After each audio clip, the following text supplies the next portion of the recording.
Right now, as you're watching this, your mind is probably doing 3 things at once. Maybe you're thinking about what you need to do later, replaying something that happened earlier, or wondering if this video will actually help you. Here's the thing, the restless mind of yours isn't broken. It's just never been taught how to stay in one place. What I'm about to share with you is the first and most powerful tool that will change everything. It's simple, it's ancient, and it works every single time you use it. But here's the catch. Most people live their entire lives without ever discovering it. Today, that changes for you. Get ready to meet the part of yourself that's been waiting quietly beneath all that mental noise. The first lesson that changes everything is learning to be exactly where you are, when you are there. Most people think they're present just because their body is in a room, but their mind is somewhere completely different. It's like having a conversation with someone who keeps looking at their phone. They're physically there, but not really with you. True awareness starts when you notice this split between where your body is and where your mind goes. Think of your consciousness like a flashlight. Right now, that flashlight might be bouncing around, lighting up memories from last week. Fears about next month, or that embarrassing thing you said in 3rd grade. But when you learn to hold that flashlight steady on this exact moment, something magical happens. The constant noise in your head begins to quiet down. Your breath becomes your best friend in this practice. Not because breathing is special, but because it's always happening right now. You can't breathe yesterday's air or tomorrow's air, only this breath in this moment. When your mind starts creating stories and spinning in circles, you can always come back to the simple rhythm of air going in and out. It's like having a home base in a game of tag, somewhere safe to return to when things get chaotic. The strangest thing you'll discover is that your thoughts aren't actually you. They're more like clouds passing through the sky of your mind. Some clouds are dark and stormy. Others are light and pleasant. But none of them are the sky itself. You are the sky, the open space where thoughts come and go. Once you see this, you stop getting so caught up in every thought that passes through. You can watch them like you'd watch cars driving by your window. Interesting, but not something you need to chase after. This awareness changes how you handle difficult emotions too. Instead of being overwhelmed by anger or sadness, you learn to make space for these feelings without drowning in them. It's like the difference between being caught in a river current and standing on the bank watching the water flow. Both positions acknowledge the river exists, but one keeps you safe and gives you perspective. The beautiful thing about this practice is that ordinary moments become extraordinary. Washing dishes isn't just a chore. It becomes a chance to feel warm water on your hands and notice the way soap bubbles catch the light. Walking isn't just getting from point A to point B. It becomes a dance between your feet and the ground beneath them. Every moment becomes rich and full when you're actually there to experience it. But here's what nobody tells you at the beginning. Your mind will resist this at first.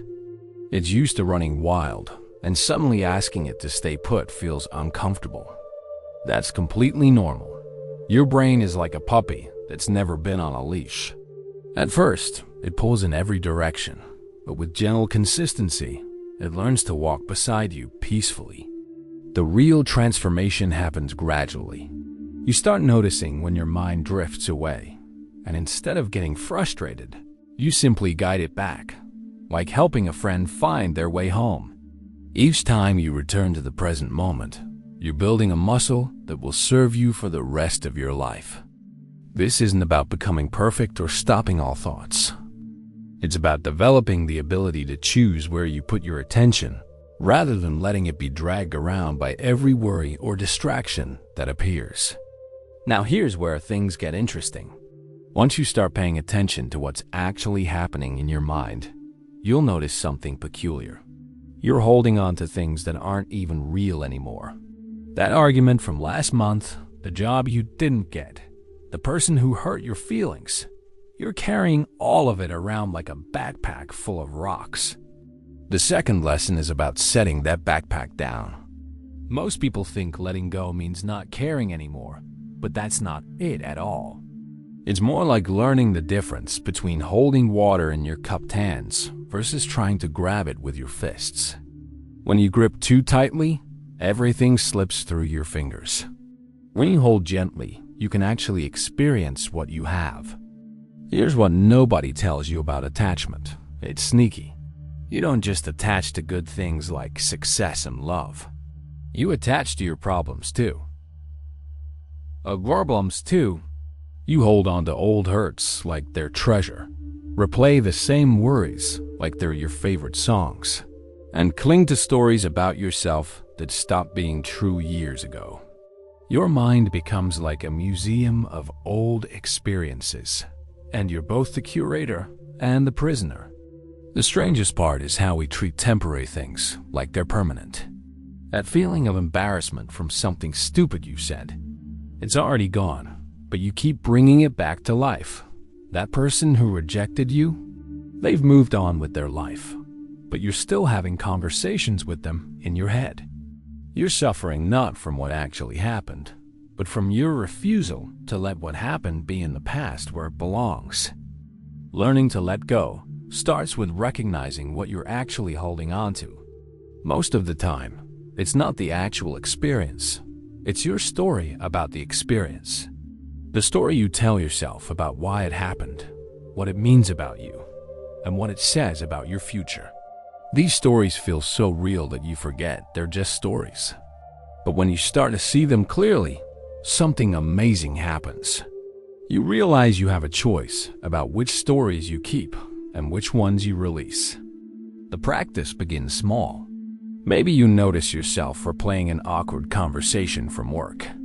Instead of diving into the whole drama again, you simply notice what you're doing and say to yourself, "I'm telling that story again." Then you let it go, like releasing a balloon into the sky. At first, your mind will chase after it, trying to grab it back. But each time you practice releasing, you get better at it. This doesn't mean you become cold or uncaring. Actually, the opposite happens. When you stop clinging so tightly to your own stuff, you have more space to care about what's actually in front of you. You become like a tree that bends with the wind instead of fighting it. Strong but flexible, rooted but not rigid. The most beautiful thing about letting go is how it changes your relationship with everything. You can love someone without needing to control them. You can work hard without being destroyed if things don't go your way. You can have preferences without having your peace. Depend on getting what you want. Life becomes lighter, like you've been carrying luggage you didn't know was heavy until you finally set it down. Here comes the third lesson, and it's probably the hardest one to swallow. Everything you've been fighting against, that difficult situation at work, your family drama, even your own personality quirks. What if the problem isn't those things themselves, but your war against them? What if peace isn't found by changing everything around you, but by stopping the internal battle? Most people spend their entire lives pushing against reality, like it's a door that opens the wrong way. They exhaust themselves trying to force life to match their picture of how things should be. But here's what wise people figured out long ago. Reality doesn't care about your preferences. It just keeps being what it is, whether you like it or not. This doesn't mean becoming a doormat or giving up on improving your life. It means understanding the difference between what you can actually change and what you're just wearing yourself out fighting. Think of it like this. If it's raining, you can grab an umbrella, but standing outside yelling at the clouds won't make them go away. You work with the rain, not against it. The tricky part is that your mind has been trained to believe that accepting something means you're weak or that you're giving up. But acceptance is actually the strongest thing you can do.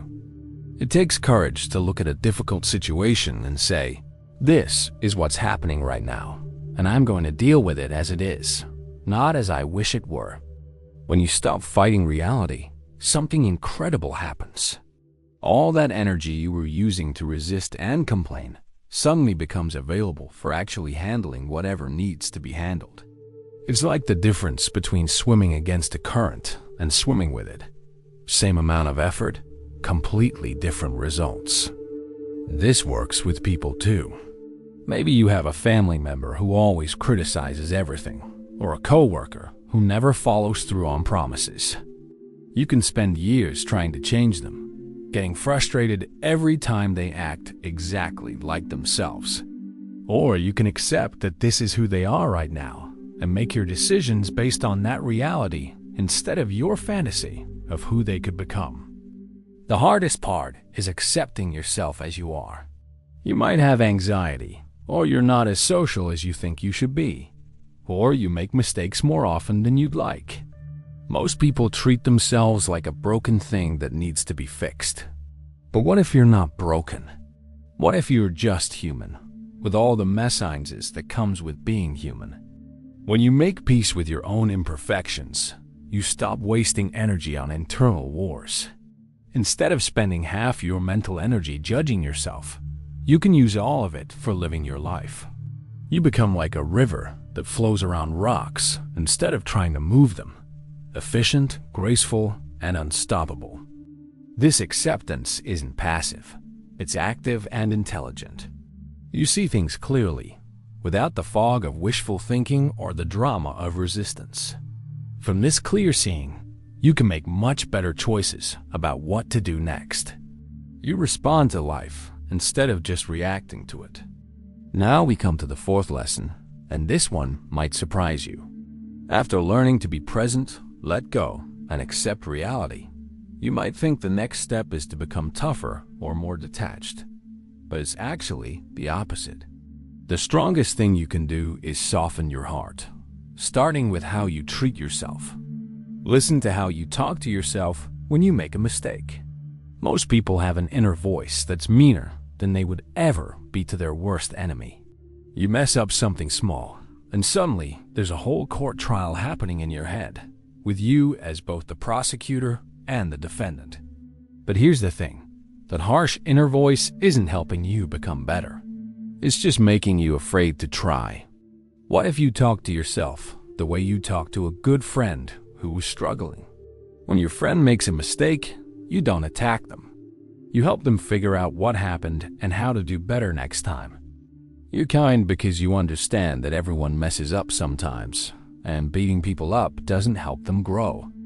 The weird thing is that being gentle with yourself actually makes you stronger, not weaker. When you're not spending all your energy defending against your own attacks, you have more power to handle whatever life throws at you. It's like the difference between a house that's constantly under siege and one that's peaceful inside. The peaceful house can focus on actually living. This kindness thing gets really interesting when you extend it to other people, especially the ones who annoy you. That person who cut you off in traffic, the coworker who takes credit for your ideas, the family member who always has something negative to say. They're all carrying their own invisible pain. Hurt people.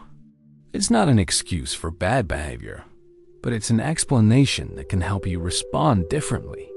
When someone is being difficult, you have two choices. You can take it personally and let their problems become your problems. Or you can see their behavior as information about what's going on inside them. A person who's truly happy and at peace doesn't go around making others miserable. So when someone is being awful, it's usually because something awful is happening in their world. This doesn't mean you become a pushover or let people walk all over you. You can set boundaries and protect yourself while still understanding that their behavior isn't really about you. It's like seeing someone who's drowning. You can throw them a life ring without jumping in and drowning with them. The most powerful part of this practice is learning to forgive, not because people deserve it, but because holding on to anger is like drinking poison and expecting the other person to get sick. Forgiveness isn't about them at all. It's about freeing yourself from carrying around all that heavy stuff that belongs to the past. Here's what forgiveness actually looks like. It's not pretending that what happened was okay. And it's not becoming friends with people who hurt you. It's simply deciding that you're not going to let what they did keep poisoning your present moment. You release them from your mental courtroom and get on with your life. The beautiful thing about developing this kind of heart is that it creates a completely different atmosphere around you. People feel safer with someone who's kind to themselves because they know you're not going to attack them for being human either. Here's the fifth lesson, and it's going to change how you see your entire inner world. Right now, you probably think you are your thoughts. When a worried thought pops up, you become worried. When an angry thought appears, you become angry. But what if I told you that you're not your thoughts any more than you are the weather outside your window? Think about it this way. You can watch clouds moving across the sky, but you don't become the clouds. You can hear music playing, but you don't become the song. In the same way, you can observe thoughts moving through your mind without becoming those thoughts. There's a part of you that's always watching, always aware, always calm, even when your thoughts are going crazy.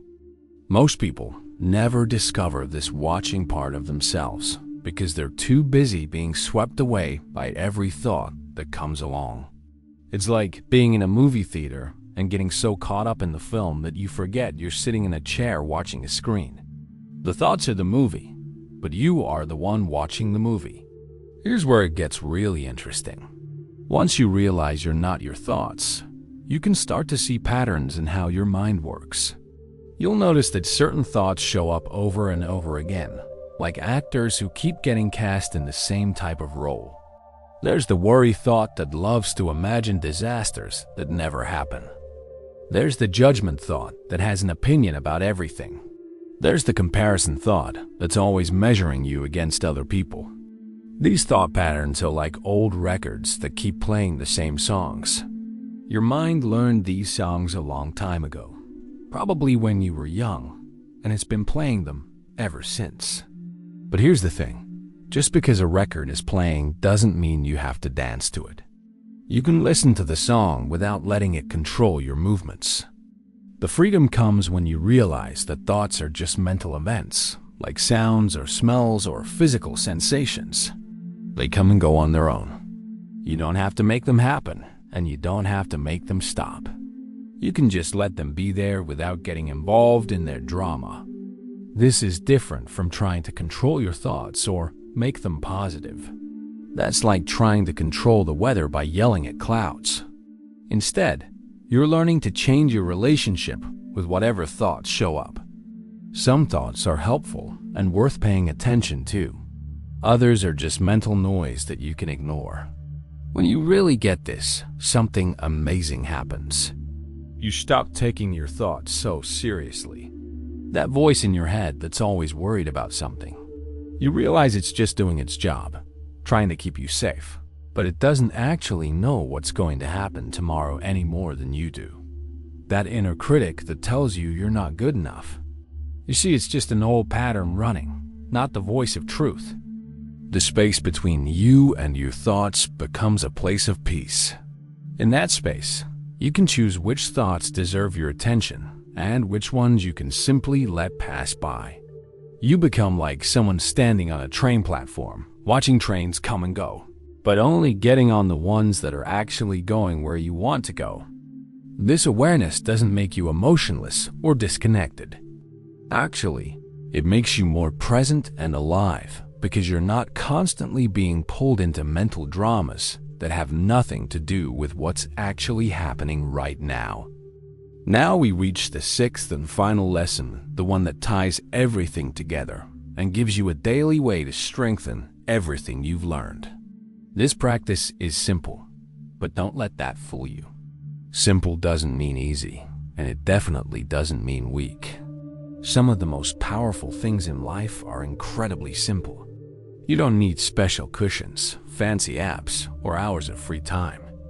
You don't need to sit in impossible positions or empty your mind completely. That's not what this is about. This practice is more like training a muscle, the muscle of awareness that you've been discovering throughout these lessons. Here's how it works. You sit comfortably. Close your eyes and simply notice what's happening inside you right now. Maybe your mind is busy. Maybe it's calm. Maybe you feel relaxed. Maybe you feel restless. It doesn't matter what you find. The point is just to notice it without trying to change it. Your breath becomes your anchor, but not because breathing is magical. It's because your breath is always happening in the present moment. When your mind starts wandering into yesterday's problems or tomorrow's worries, you gently bring your attention back to the simple rhythm of breathing in and breathing out. The beautiful thing about this practice is that it teaches you everything you need to know about life. When thoughts come up during your practice, you learn to watch them without getting caught up in their stories. When emotions arise, you learn to feel them without being overwhelmed. When you get distracted, you learn to come back to center without beating yourself up. Every time your mind wanders and you notice it and come back, you're not making a mistake. You're doing the practice perfectly. It's like going to the gym for your awareness. Each time you lift the weight of attention back to the present moment, you're getting stronger. Some days your mind will feel like a calm lake. Other days, it will feel like a storm. Both are perfect. The practice isn't about creating special states or feeling peaceful all the time. It's about learning to be okay with whatever shows up and knowing you can handle it. What's really happening during this practice is that you're discovering the space inside you that's always been there. The quiet place that's watching everything but isn't disturbed by anything. This space doesn't go away when you open your eyes and go about your day. It travels with you everywhere. The more you practice, the more this inner stillness becomes available to you in regular life. When someone says something that would normally upset you, you find there's a pause before you react. When stress starts building up, you remember to breathe and come back to center. When your mind starts spinning with worry, you know how to step back and watch instead of getting pulled in. This isn't about becoming perfect or never having problems. It's about developing the skills to navigate whatever life brings you with more grace and less suffering. You become like a tree with deep roots. You can bend with the storms without breaking. The practice grows with you. At first, even 5 minutes might feel like forever. But gradually, you start to crave this time of quiet connection with yourself. It becomes less like a chore and more like coming home to yourself after a long day of being scattered in the world. You've just learned 6 powerful tools that can transform your relationship with your own mind. Being present instead of lost in mental noise, letting go of what's weighing you down, making peace with reality as it is, opening your heart to kindness, stepping back from the endless mental movie, and practicing the art of inner stillness. These aren't just ideas to think about. They're practices that work when you actually use them. Start with just one that speaks to you most right now. Maybe it's taking 3 conscious breaths when you feel overwhelmed, or talking to yourself like you would to a good friend. Small steps create big changes. If this video helped you see something new about your own mind, hit that subscribe button so you don't miss more wisdom that can change your life. And here's something really powerful you can do. Share this video with someone who's been struggling with overthinking or stress. Sometimes the best gift you can give someone is showing them they're not alone in their mental struggles and that there's a way out. Your peaceful mind is waiting for you.